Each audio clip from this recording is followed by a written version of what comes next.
precisamente por parte del diplomado en el que estoy. Soy yo profesora también y tenemos al rato las sesiones que son en la mañana, y me avisaban de un cambio en la ubicación de lo que yo voy a participar, y entonces pues tenía que contestarles.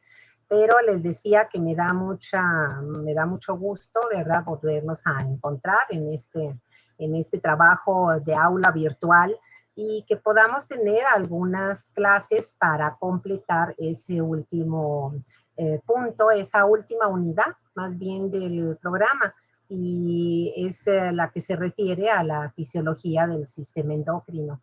Así que pues vamos a aprovechar esta clase. Les voy a presentar y les voy a enviar, ¿verdad?, para que lo tengan también, el programa.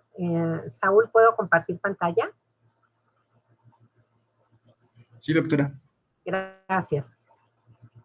Entonces les voy a compartir el programa, más bien ahorita en la pantalla, y se los envío al rato para que lo tengan, el contenido completo. Ahí está identificado, ¿verdad? Es nuestra unidad 8, Fisiología del Sistema Endocrino. Y bueno, lo que decíamos que durante mucho tiempo llamamos los objetivos educativos, a hoy ya tiene tiempo también, ¿verdad?, que les decimos competencias. Y entonces aquí en esta unidad es el que podamos desarrollar la competencia de valorar la contribución que hace el sistema endocrino como un sistema de control en nuestro organismo. ¿Y cómo vamos a poder adquirir, desarrollar esa competencia? Analizando tanto acciones como efectos de las diferentes hormonas que se sintetizan y que se secretan en nuestro organismo. ¿Qué hacen estas acciones y estos efectos? Pues actúan en múltiples funciones metabólicas, en el crecimiento y el desarrollo. Obviamente también tienen una función prioritaria a nivel del sistema nervioso central. De hecho, pues algunas hormonas son, dijéramos, producidas por neuronas, son neurohormonas, como por ejemplo la antidiurética, que ya la hemos estudiado bastante a lo largo del curso, en la lactancia y, claro, la reproducción, ¿verdad? Y estas acciones, quizá la única no vital, pues es la última, la reproducción, de tal manera que si decidimos, ¿verdad?, no ejercer nuestra función reproductiva, pues eso no es mortal, ¿verdad? No nos ocasiona la muerte. Y la lactancia, que va asociada a ella, pues tampoco. Pero las demás funciones, las funciones que tienen que ver con nuestro crecimiento, nuestro desarrollo, las funciones a nivel del sistema nervioso, las funciones de tipo metabólico, pues esas son vitales, ¿verdad? Y por eso es que el sistema endocrino como sistema de control en nuestro organismo, por supuesto que igual que los otros sistemas, también va a contribuir a que conservemos la la homeostasis y el estado de salud, ¿sí? ¿Cuáles son los contenidos? Esta unidad es una unidad intermedia, no es tan larga como, por ejemplo, lo fue sistema cardiovascular, ¿verdad?, con aquellas 2 partes y sus 11 capítulos. No es tan breve como las primeras unidades o fisiología respiratoria con 4 o 5 capítulos. Esta unidad en total tiene 6 capítulos. ¿Y cuál es el contenido que vamos a ver ahorita? Es, como siempre, el capítulo de introducción, en el cual vamos a hablar de las generalidades del sistema endocrino. Y desde el punto de vista funcional es eso, ¿verdad? Es que sepamos o de alguna manera proyectemos al sistema endocrino como un sistema de control, ¿verdad?, en nuestro organismo. Luego hablaremos de las hormonas, cuál es su concepto, o sea, qué debo entender por una hormona, cómo se clasifican, la estructura química, que es variada, cómo se sintetizan, dónde y cómo se almacenan, su mecanismo de secreción, dónde y cómo se transportan, ¿verdad? sus efectos pleiotrópicos, vamos a ver qué significa eso, y los mecanismos que regulan la secreción de las hormonas en las diferentes glándulas. El tema 3 tiene que ver con los mecanismos de acción. Y bueno, de esto ya vimos algo, ¿verdad? Porque resulta que las hormonas comparten con los segundos mensajeros, con los neurotransmisores, mecanismos de acción, por ejemplo, actuando a través de segundos mensajeros, ¿verdad? Y como segundos mensajeros, pues claro está, el más abundante siempre va a ser el AMP cíclico. En algunos casos el GMP cíclico y el segundo mensajero son más bien un grupo de tres, el IP3, el DHA y el calcio, en esa vía que ya conocimos de señalización intracelular, que es la ruta o la vía de los fosfoinositoles. Otras hormonas van a actuar regulando la expresión de genes, ¿verdad? La traducción, la transcripción primero y la traducción de genes. Y finalmente, todas las hormonas, acuérdense, igual que los neurotransmisores, para ejercer sus acciones y por lo tanto sus efectos, necesitan unirse a sus receptores específicos. Y entonces vamos a ver, ¿verdad?, cómo se clasifican aquí en el sistema endocrino, qué estructura tienen los receptores y qué acciones pueden transducir. Y finalmente, en clínica, para poder nosotros corroborar si la glándula tiene una función normal o está con una función aumentada, una hiperfunción o una hipofunción, necesitamos cuantificar las hormonas. Y entonces tenemos métodos, ¿verdad? Que esto lo van a ver con más detalle el año que entra ya, ¿verdad? En su curso de patología clínica. Y entonces eso es lo que vamos a ver en el capítulo 1.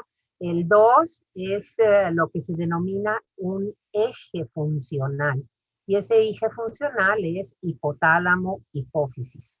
Debido a que la hipófisis, aunque es una sola glándula, un solo órgano, pero tiene dos orígenes histológicos, embrionarios, histológicos y no se diga funcionales distintos. Por eso se habla de que hay dos ejes, ¿verdad? El eje hipotálamo, adenohipófisis y el eje hipotálamo, neurohipófisis. El segundo, pues ya prácticamente lo vimos, ¿verdad? Porque la única hormona que en este segundo eje estudiamos realmente es la ADH. ¿Por qué? Porque la oxitocina, pues solo la comentamos, no vemos más detalle debido a que eso ustedes lo van a ver, no el año que entra, tercer año, pero sí en cuarto, en su curso de ginecobstetricia, porque es la hormona del trabajo de parto, como ya lo ejemplificamos y ustedes ya lo sabían cuando veíamos, ¿verdad?, los mecanismos de control homeostático que funcionan por retroacción positiva. Entonces, acuérdense que el ejemplo, ¿verdad?, de la secreción de la oxitocina en el trabajo de parto es un ejemplo de ello. Y también es la hormona de la eyección láctea, o sea, del brote de la leche o la salida de la leche para la lactancia materna. Bueno, después seguimos un orden descendente y ahora vamos a revisar el funcionamiento de la glándula tiroides. Es la única glándula que está más superficial, porque pues decir que podemos palpar a la hipófisis, pues es imposible, ¿verdad? Está en la base del cráneo, la silla turca. O las paratiroides, pues están atrás de la tiroides y son tan pequeñitas que es imposible. Pero la glándula tiroides sí, ¿verdad? ¿Por qué? Porque está en la cara anterior de la base del cuello y es superficial. De hecho, se permite, ¿verdad? Eso permite fácilmente que pueda ser explorada.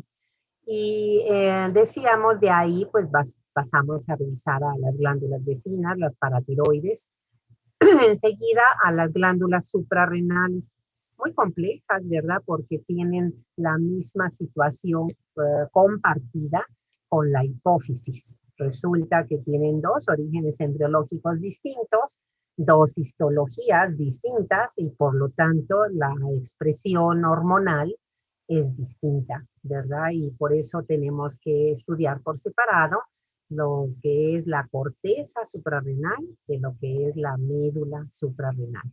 Y la aplicación clínica pues es muy diferente. ¿Y con qué terminamos? Con el páncreas.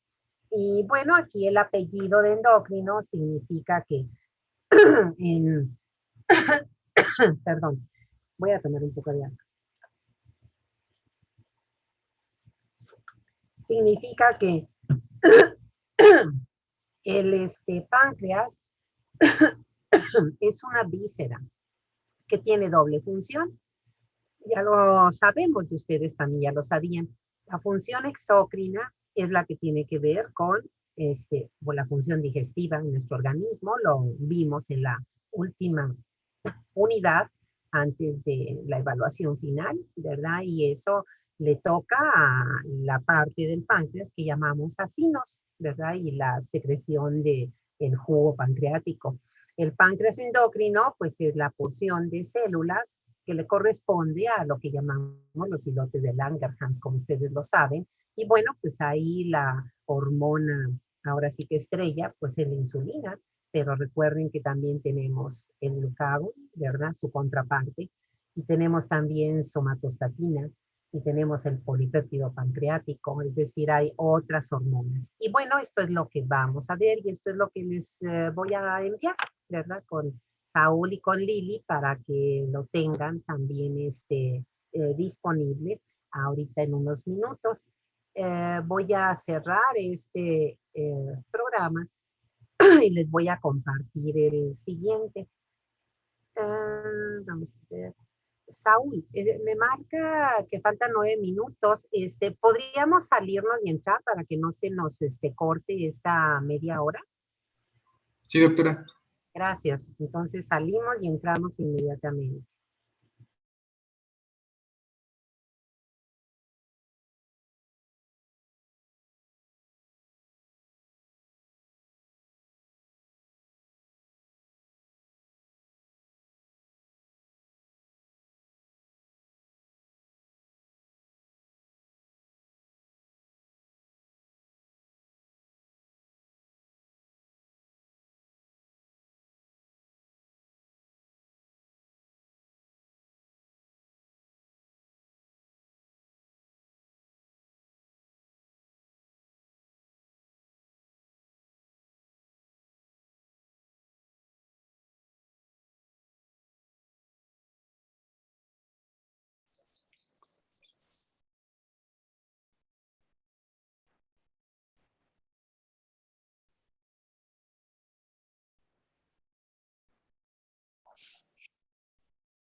Muy bien, jóvenes. Pues vamos entonces a empezar a trabajar este capítulo 1. Veo que ya prácticamente están todos.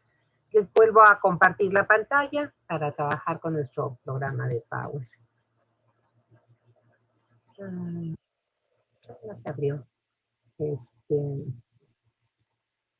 Bueno, me voy a salir un ratito para se me cerró el programa. Vamos a abrirlo.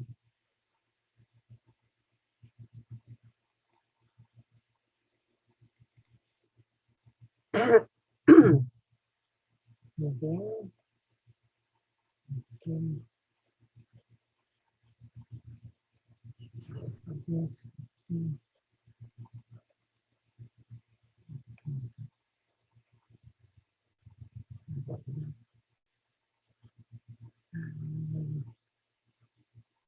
Vamos acá.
Aquí nos cerramos.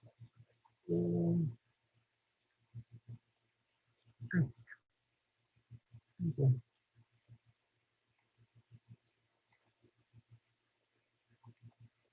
Bueno, ahora sí, aquí está. Okay. Muy bien, jóvenes. Aquí tenemos entonces ya solo el contenido de de este capítulo 1. Les voy a abrir el programa. La presentación, más bien. Ahí está. Bueno, ah, aquí tenemos, ¿verdad?, el contenido, como decíamos, y estos 5 temas son los que trabajamos en este capítulo 1 introductorio, ¿verdad? El sistema endocrino como un sistema de control. Luego, todo lo relativo a las hormonas, ¿verdad? Los mecanismos de acción hormonal, como comentábamos hace rato, los receptores y los métodos para cuantificar las hormonas. Bueno, aquí en esta figura, ¿verdad? Que todos los libros nos traen, significa, ¿verdad? Que el sistema endocrino está constituido por órganos a los que les llamamos glándulas endocrinas. En algún tiempo, hace muchos años, en algunos textos también se les decía glándulas de secreción interna. Eso ya prácticamente no se usa, ¿verdad? Pero todavía algunos libros tradicionales traen esa expresión. La razón de decirles así, glándulas de secreción interna, es porque obviamente lo que las glándulas endocrinas secretan, sabemos que son las hormonas. Y las hormonas siempre son secretadas, las del sistema endocrino, al torrente sanguíneo. Entonces, por eso es el nombre. ¿Por qué tenemos que ver en un enfoque amplio al sistema endocrino como un sistema de control? Bueno, porque tenemos que recordar que junto con el sistema nervioso y el sistema inmunitario o inmunológico constituyen nuestros 3 sistemas de control. ¿De control de qué? De todas las funciones corporales, de todas. Cada uno de ellos, por supuesto, ¿verdad?, que participe en el control de las funciones que le competen. De tal manera que nuestro sistema nervioso, que ya lo vimos, ¿verdad?, fue nuestra unidad 3, pues acuérdense que a través de sus 3 grandes divisiones funcionales, la sensitiva, la motora y la de las funciones de integración, pues esas son las funciones que va a controlar.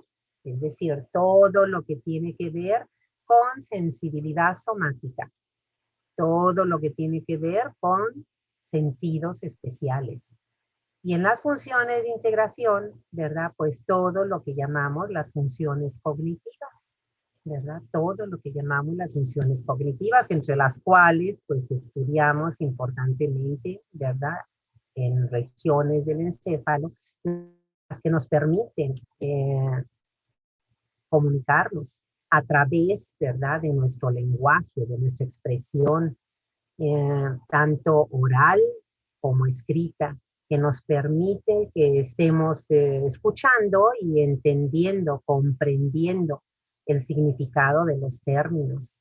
Y eso es una función sumamente necesaria para que tengamos las otras funciones, ¿verdad? Como serían las relativas con los mecanismos de la memoria que nos permiten los aprendizajes, ¿verdad? Entonces, es muy importante como si comparamos, por ejemplo, el sistema inmunitario, pues ya dijimos en todo el curso que no lo tenemos desde que se hizo esta reestructuración del programa, el plan de la licenciatura reformado en 2001 y que después fue actualizado en 2013, que es el que ustedes están cursando.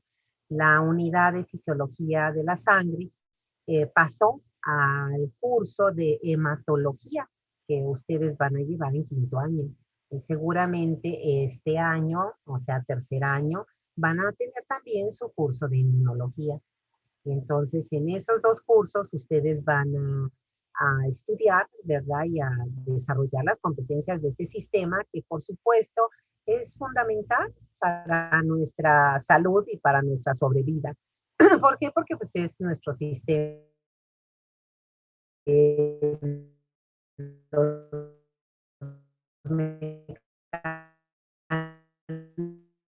mecanismos innatos, ¿verdad? Como decíamos, como, ¿verdad? La acidez extrema del jugo gástrico, la integridad de nuestra piel, ¿verdad? Y obviamente el sistema como tal, con la inmunidad, sus dos